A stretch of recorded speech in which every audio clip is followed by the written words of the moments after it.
Hello everyone, my name is Prabhat. Welcome to High Grade. आज हम जिस विषय के बारे में बात करने जा रहे हैं वो है अंटार्कटिक महाद्वीप। लेकिन दोस्तों, वीडियो को पूरी देखने से पहले आप चैनल को सब्सक्राइब करना ना भूलें।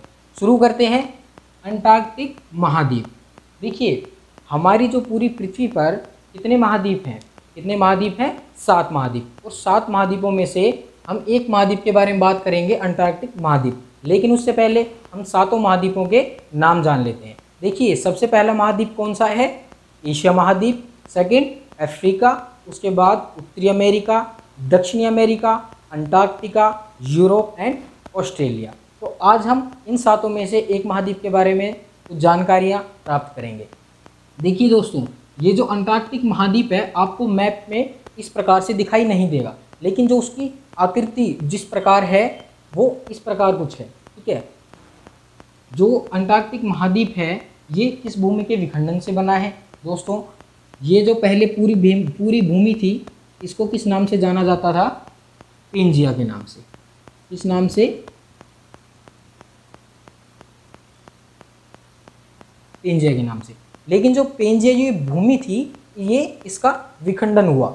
इसके विखंडन से 2 अन्य भूमियों का निर्माण हुआ। क्या नाम था उनका? एक थी अंगारा भूमि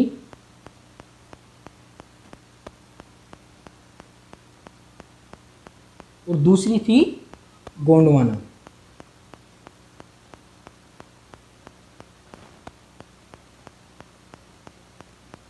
पहली कौन सी भूमि? अंगारा भूमि, दूसरी गोंडवाना भूमि। और गोंडवाना भूमि का भी विखंडन हुआ तब अंटार्कटिक महाद्वीप का निर्माण हुआ। और इस महाद्वीप पर देखिए, ये जो महाद्वीप है इसकी खोज किसने की? तो उसकी खोज किसने की? कैप्टन जेम्स कुक ने। किसने की? कैप्टन जेम्स कुक ने। और कौन से सन में की? वो की 1773 में। और देखिए, इस महाद्वीप पर सर्वप्रथम पहुंचने वाले व्यक्ति कौन थे? उनका नाम था विलियम सोसेन। देखिए, खोज तो इन्होंने की है। किसने? कैप्टन जेम्स कुक ने। लेकिन इस अंटार्कटिक महाद्वीप पर सर्वप्रथम पहुंचने वाले व्यक्ति कौन थे? उनका नाम है विलियम सोसेन।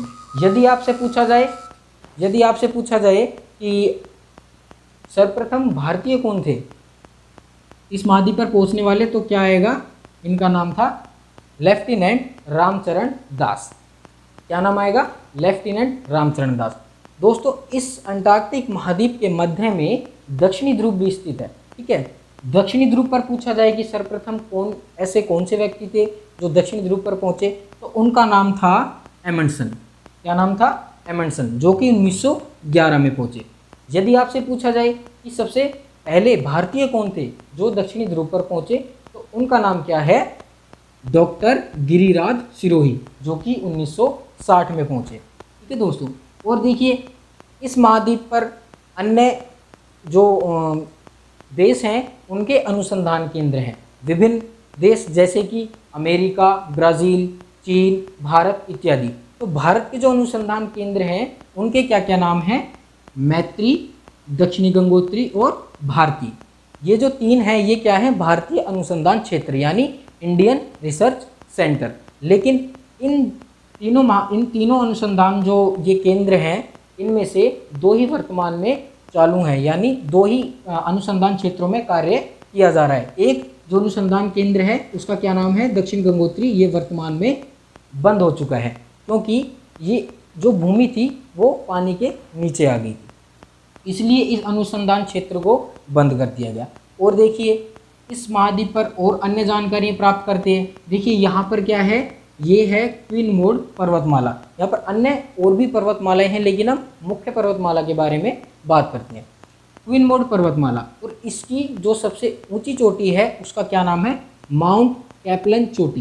क्या नाम है? माउंट कैपलन चोटी। दोस्तों, आपको कई वीडियोस में ये सुनने के लिए मिलेगा कि जो क्वीन मोड पर्वतमाला है उसकी सबसे ऊंची चोटी का नाम क्या है? माउंट विंसन मैसिव चोटी। लेकिन इसकी क्वीन मोड पर्वतमाला की जो सबसे ऊंची चोटी है उसका नाम माउंट कैपलन है। और जो माउंट विंसन मैसिव चोटी है वो एल्सवर्थ पर्वतमाला की सबसे ऊंची चोटी है। और जो माउंट विंसन मैसिव चोटी है वो अंटार्कटिक महाद्वीप यानी जो पर्वतमाला है उसमें सबसे ऊंची चोटी है। ठीक है, और देखिए, यहाँ पर जो ये रॉस सागर है, ये जो रॉस सागर है इसमें विभिन्न प्रकार के जीव जंतु पाए जाते हैं।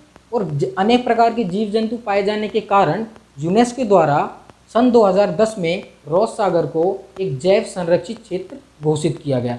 और जो ये जैव संरक्षित क्षेत्र है ये पूरी पृथ्वी का सबसे बड़ा जैव संरक्षित क्षेत्र है। ये एग्जाम के पॉइंट ऑफ व्यू से बहुत इंपॉर्टेंट है। और देखिए जो ये रॉस सागर है, इस रॉस सागर में एक रॉस द्वीप भी है। रॉस द्वीप देखो दोस्तों किसको कहते हैं, जो चारों तरफ पानी से घिरा हुआ हो, क्या हो, पानी से घिरा हुआ। और इसी द्वीप पर एक ज्वालामुखी है जिसका क्या नाम है, माउंट इरेबस ज्वालामुखी, जो कि अंटार्कटिक महाद्वीप का एकमात्र सक्रिय ज्वालामुखी है। सक्रिय ज्वालामुखी का अर्थ क्या होता है, जिससे वर्तमान में जो उद्गार हैं वो निकल रहे हैं। अगर आपसे पूछा जाए कि पूरे पृथ्वी का सबसे दक्षिणतम सक्रिय ज्वालामुखी कौन सा है, तो उसका नाम है माउंट इरेबस। ठीक है, याद रखना दोस्तों, क्या नाम है, माउंट इरेबस। अन्य जानकारियाँ और देखते हैं दोस्तों। यहाँ जो है ये जो पोलमर प्रायद्वीप है, देखिए प्रायद्वीप किसको कहते हैं, प्रायद्वीप उस भूभाग को कहते हैं जो तीन ओर से पानी से घिरा हुआ हो। तो इस पोलमर प्रायद्वीप के तीनों ओर क्या है, ये जल से घिरा हुआ है और इसलिए इसको पोलमर प्रायद्वीप कहा जाता है। और पोलमर प्रायद्वीप की खास बात क्या है कि देखिए पूरा जो अंटार्कटिक महाद्वीप है ये 98 या 99% ये बर्फ से ढका हुआ है। लेकिन अंटार्कटिक महाद्वीप का एकमात्र क्षेत्र पोलमर जहाँ पर बर्फ बहुत कम है, यानी बर्फ रहित क्षेत्र जो है वो है पोलमर प्रायद्वीप। और देखिए इस महाद्वीप पर सबसे ठंडा क्षेत्र जो है वो भी उसको जाना गया इसके द्वारा, सोवियत रूस के द्वारा। यदि आपसे पूछा जाए कि पूरी पृथ्वी पर सबसे ठंडा क्षेत्र जो है वो कौन से महाद्वीप में, तो आपका आंसर क्या होगा, वो है अंटार्कटिक महाद्वीप में। इसका क्या नाम है, वोस्टोक। देखिए जो वोस्टोक है ये पृथ्वी का सबसे ठंडा क्षेत्र है।